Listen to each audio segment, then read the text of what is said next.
The second reading comes to us from John 9, 1 through 41. As he went along, he saw a man blind from birth. His disciples asked him, "Rabbi, who sinned, this man or his parents, that he was born blind?" "Neither this man nor his parents sinned," said Jesus, "but this happened so that the work of God might be displayed in his life. As long as it is day, we must do the work of him who sent me. Night is coming, when no one can work. While I am in the world, I am the light of the world." Having said this, he spit on the ground, made some mud with the saliva, and put it on the man's eyes. "Go," he told him, "wash in the pool of Siloam." This word means sent. So the man went and washed and came home seeing. His neighbors and those who had formerly seen him begging asked, "Isn't this the same man who used to sit and beg?" Some claimed that he was. Others said, "No, he only looks like him." But he himself insisted, "I am the man." "How then were your eyes opened?" they demanded. He replied, "The man they called Jesus made some mud and put it on my eyes. He told me to go to Siloam and wash. So I went and washed, and then I could see." "Where is this man?" they asked him. "I don't know," he said. They brought to the Pharisees the man who had been blind.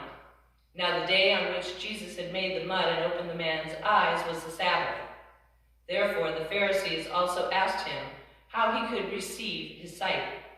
"He put mud on my eyes," the man replied, "and I washed, and now I see." Some of the Pharisees said, "This man is not from God, for he does not keep the Sabbath."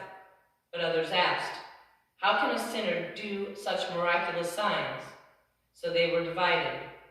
Finally they turned again to the blind man. "What have you to say about him? It was your eyes he opened." The man replied, "He is a prophet." The Jews still did not believe that he had been blind and had received his sight until they sent for the man's parents.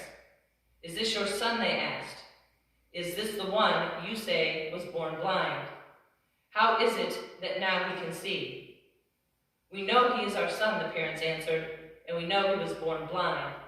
But how he can see now, or who opened his eyes, we don't know. Ask him. He is of age, he will speak for himself."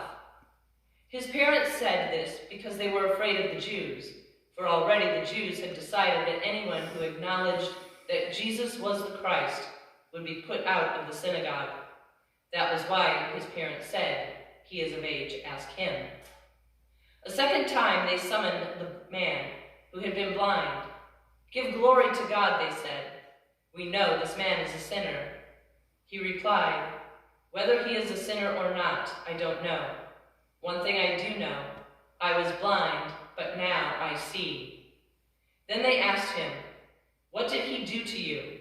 How did he open your eyes?" He answered, "I have told you already, and you did not listen. Why do you want to hear it again? Do you want to become his disciples too?" Then they hurled insults at him and said, "You are this fellow's disciple.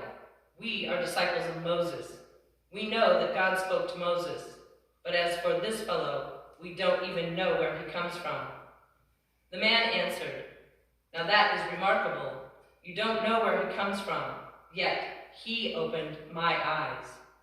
We know that God does not listen to sinners. He listens to the godly man who does his will. Nobody has ever heard of opening the eyes of a man born blind. If this man were not from God, he could do nothing." To this they replied, "You were steeped in sin at birth. How dare you lecture us?" And they threw him out. Jesus heard that they had thrown him out, and when he found him, he said, "Do you believe in the Son of Man?" "Who is he, sir?" the man asked. "Tell me, so that I may believe in him."